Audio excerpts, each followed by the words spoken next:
There are ways to avoid looking the people that you work for in the eye in this day and age. You can have Facebook town halls, you can have telephone town halls. But as somebody who has done an awful lot of face-to-face town halls as an elected official, nothing substitutes for looking people in the eye and being accountable to them. A lot of people that are my friends say, why are you going to all of these places where, you know, the Republicans really did well last year? Why are you going there? Why aren't you going to St. Louis City and Kansas City and Columbia instead of places like Sikeston and Hannibal and St. Joe and Fulton? And the reason is that I really think it's important that I show respect.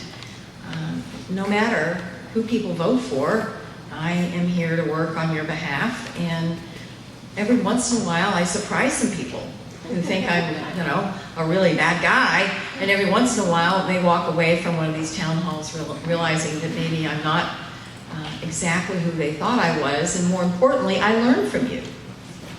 I learn the things you're interested in, I learn the things that upset you, I learn what you're mad about, I learn what you're happy about, and that's a very, very important part of my job. So I start out by thanking you from the bottom of my heart, taking time out of your day to day to spend an hour here with me. It helps me do my work, and it is a very, very patriotic thing to do, to participate in your government this way. So thank you. One of the things that has been good about my service in the Senate is because of my background as an auditor, I'm very comfortable in an oversight role. And doing oversight in the federal government is a little bit like shooting fish in a barrel.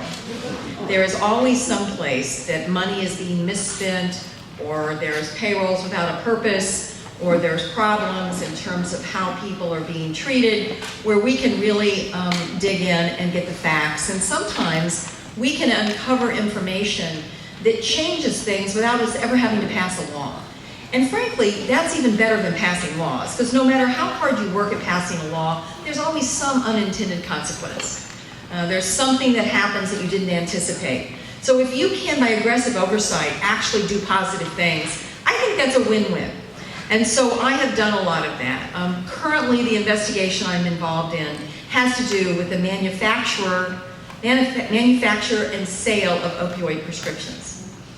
Here's something I want you to remember when you leave here today. The United States of America is 5% of the world's population. We are consuming 80% of the prescription opioids. And that has all happened in the last 15 years or so. So why? Why has that happened? We're not having more pain than any other country in the world. Not by that kind of margin. So I wanted to go back and look at the manufacture of these prescription drugs and find out the sales and marketing. How were they selling these? And how were they marketing these drugs? Were they being honest about how addictive they are? Were there things that were done in the system that promoted the prescribing of opioids to an extent that was not necessary?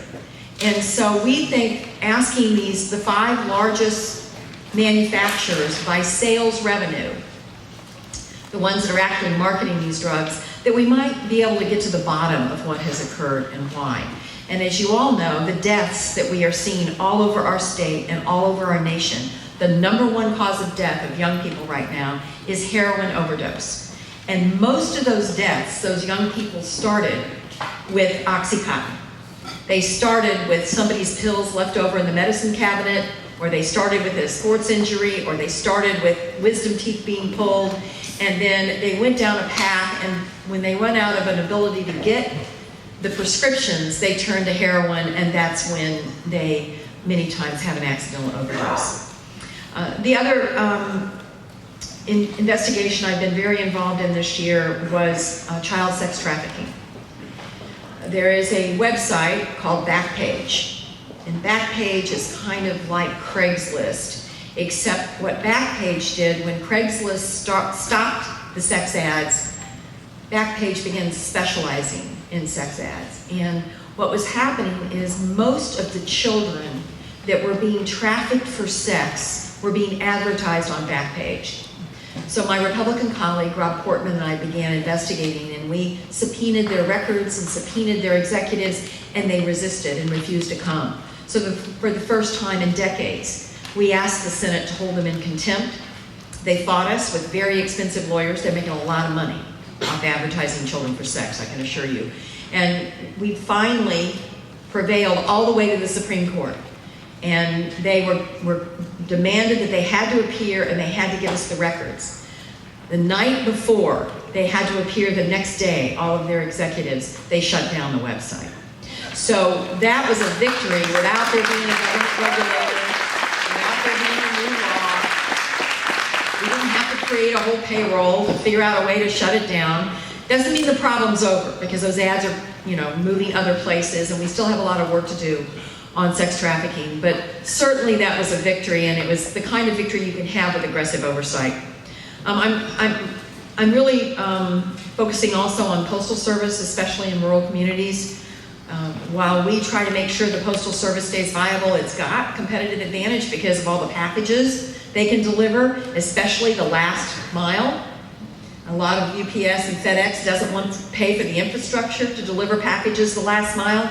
So the Postal Service should be taking advantage of that to make sure that we keep rural service where it has been in this country. I'm working on that in the committee that I serve as ranking member, and also obviously working very hard on making sure everyone who's been promised a pension gets their pension. It's not fair to people who've worked 40 years driving a truck that all of a sudden, at this point, after they've retired, they're told, well, your pension fund is gonna go bust and you're out of luck. I find that unacceptable. We can find the money to bail out a lot of businesses on Wall Street. Surely we can bail out pension funds for truck drivers and coal miners. And so I'm working on